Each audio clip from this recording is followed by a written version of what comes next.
Welcome back to the Ed Show. President Obama leads Mitt Romney in the key battleground state of Florida by 4 points, according to the latest NBC News Marist poll.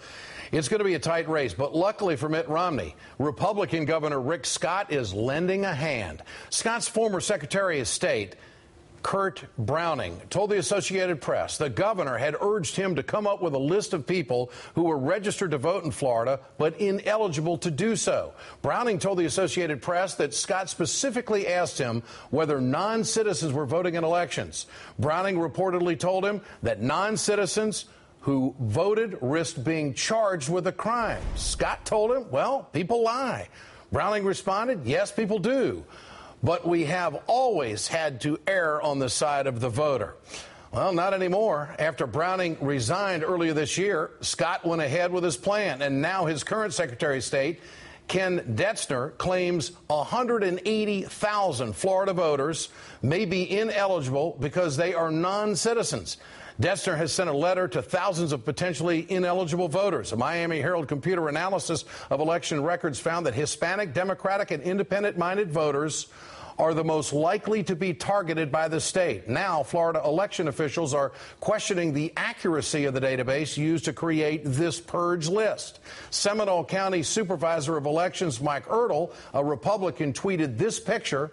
That's Ertel standing next to a voter falsely identified as ineligible, holding up his passport. Now, this is a story that is all too familiar. As Think Progress points out, in 1998, Florida Secretary of State Katherine Harris ordered a similar purge list. That list was also full of errors.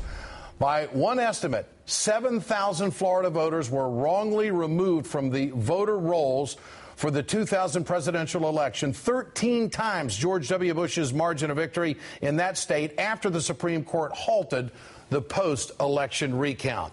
Joining me tonight with us here in New York is Congressman Ted Deutsch of Florida. Congressman, good to have you with us tonight. This could be a game changer if they follow through with this, or am I wrong on that? You're absolutely right, Ed. Look, there is a concerted effort nationwide to disenfranchise voters, and if you look at what's happening in Florida, it's the best example. We've seen new laws passed that make it harder to vote, cut down the number of early voting sites, and make it harder for people to register to vote. Now comes this. The governor of Florida putting together a list of 180,000 people and going in to say, if you're on this list, you lose the right to vote. We need to address this. This is all about swinging Florida to the Republicans. I don't think there's any question. Okay. Now, you say that he's playing the role of Katherine Harris. I do. They're playing right out of the old playbook. I do. Look, we are less than 90 days until a primary election, and the governor now has this list of 180,000. They sent out notices to the first 2,600 voters because those were the ones that they were certain would be ineligible, and we've found veterans, we've found retirees, people. You showed that tweet earlier, people who are eligible to vote. They're getting notices that say, you know what, if you don't respond to this notice and send in eligibility proof that you're a citizen, then your name is going to be removed from the polls. Your constituents are being targeted. What are you telling them to do? What do they have to do? Well, what we're doing first and foremost is telling the governor he's got to stop this. He's got to put a halt. Well, he isn't going to stop, is he? I don't know if he is. This is an issue that's not. It's not a partisan issue. This is a matter of preserving the right to vote. That's what's at stake here. That's why we're going to ask the governor to put a halt to this. In the meantime, we're getting phone calls from constituents who point out that they don't understand why they received this notice, that they're eligible to vote. We're telling them that they should go ahead and comply, even as we continue to fight this effort to disenfranchise Florida's voters. What should Obama for America do about this? They've got the infrastructure to fight back and contact these folks, I'm sure. This is a big national story here. It is, and it's important for the people in Florida who receive these notices to understand what's at stake if this governor succeeds. They've got to complete this form and send it out. The form says if you don't respond, your name will be taken off the voting rolls.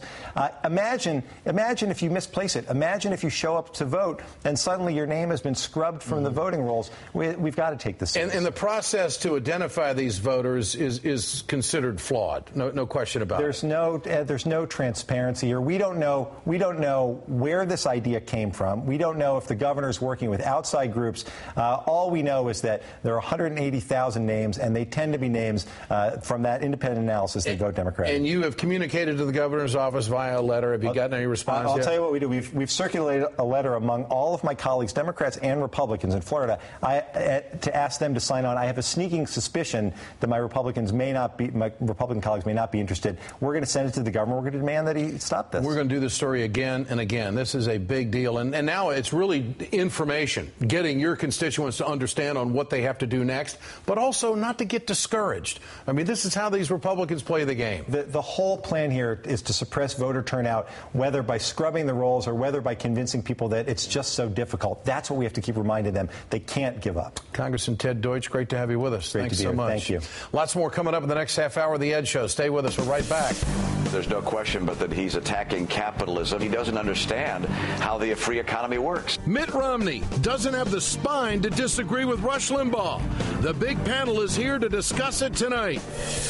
And another union-busting Republican shows up in Wisconsin to defend Scott Walker. We're going to keep fighting the unions. I'm going to keep being a union buster. There's a big debate tomorrow night.